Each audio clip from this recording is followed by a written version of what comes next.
Hello, my name is Caterine Osorio and I study Business Administration at UNAD.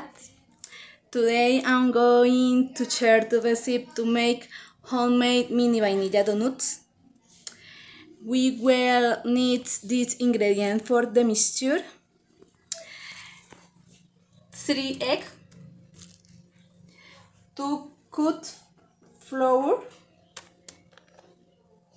half a cup of sugar, 1 cup of the milk,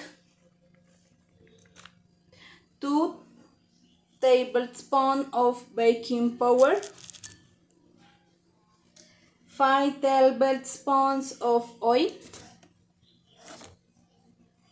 and 2 tablespoons of vanilla essence. We mix the ingredients with the mixture to the hot donut machine.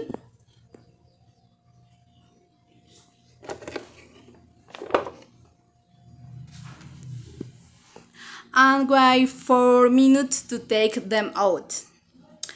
And we decorate them with melted chocolate and colored sprinkles according to taste. Ta-da! Delicious! Bye bye!